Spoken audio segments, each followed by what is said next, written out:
Em 1937 tem início a terceira fase da Era Vargas, o governo ditatorial, que iria durar até 1945. No vídeo anterior narramos as fases anteriores da Era Vargas. Se você ainda não viu, clica no link na descrição para se aprofundar ainda mais nos seus estudos.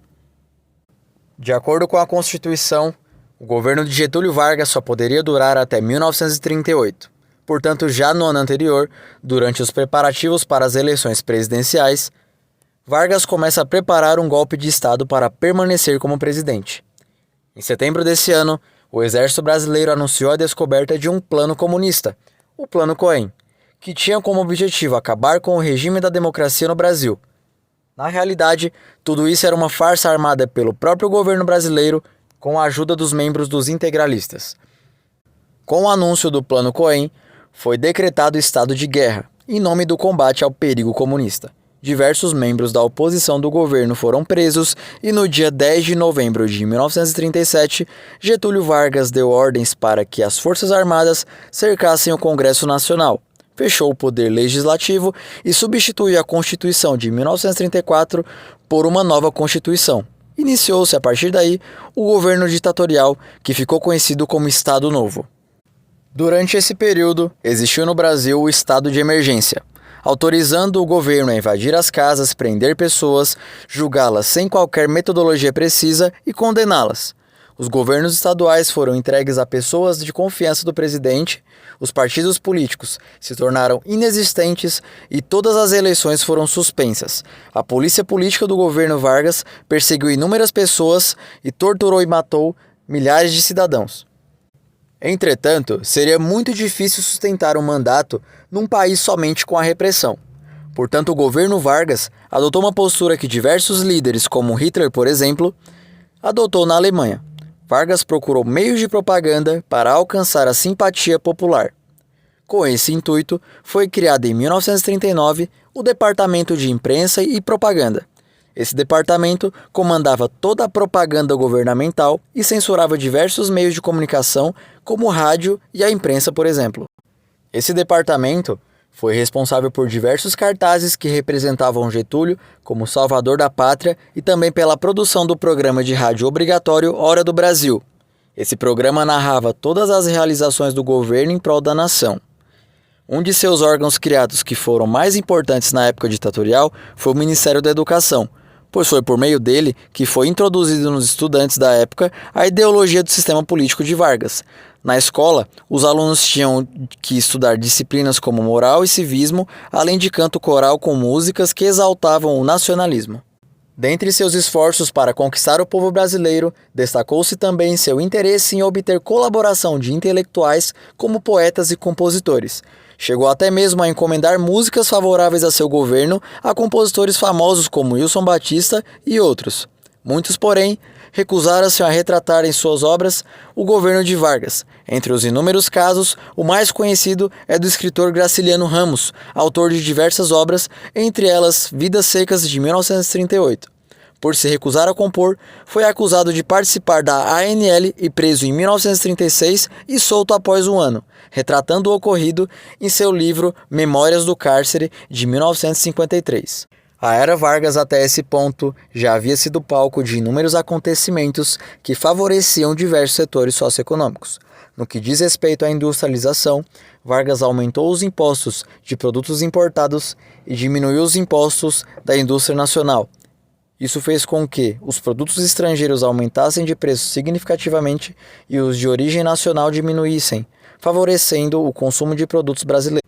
Com uma política focada no aumento do investimento em produtos nacionais, a indústria brasileira dobrou de tamanho, fabricando quase todos os objetos de uso cotidiano, como pneus, tecidos, eletrodomésticos e motores de veículos. O setor agrícola também foi foco de investimentos por parte do governo, que incentivou a diversificação de cultivo de produtos como a cana-de-açúcar e o algodão.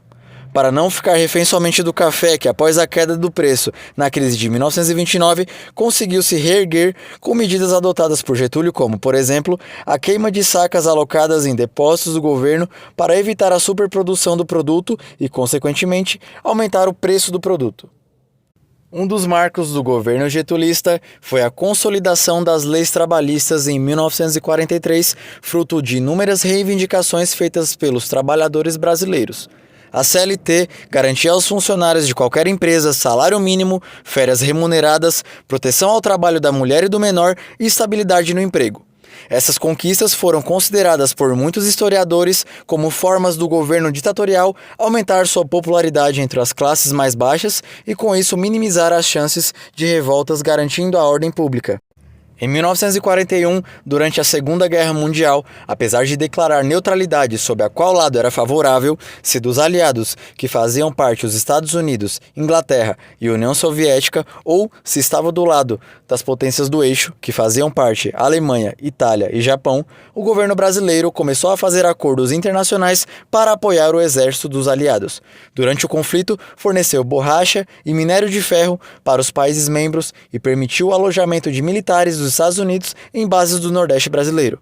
O acordo feito com o país norte-americano visava obter parte do financiamento para a construção da usina siderúrgica de Volta Redonda, que foi muito importante na época para a geração de empregos e para a industrialização do país. Em resposta à ajuda do Brasil aos países aliados, a Alemanha ordenou em 1942 o ataque a navios da costa brasileira feita por submarinos, resultando na morte de mais 600 pessoas e enfurecendo a população brasileira, que se reuniu em diversas capitais pedindo vingança contra os alemães. No dia 31 de agosto de 1942, o Brasil declarou guerra às potências do eixo. Foram mandados mais de 25 mil soldados para lutar no território italiano, iniciando no ano de 1944 o envio das primeiras tropas comandadas pelo general Mascarenhas de Moraes, as chamadas Tropas da Força Expedicionária Brasileira.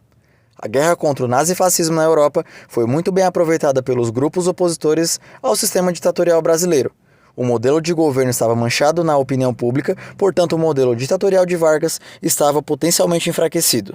Reconhecendo o fato, Vargas procurou se antecipar aos seus adversários políticos, definindo em fevereiro de 1945 um novo prazo para as eleições presidenciais no país.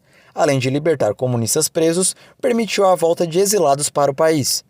Nesse contexto, estavam de volta os partidos políticos e para as eleições marcadas em 2 de dezembro de 1945, concorriam 3 candidatos à presidência.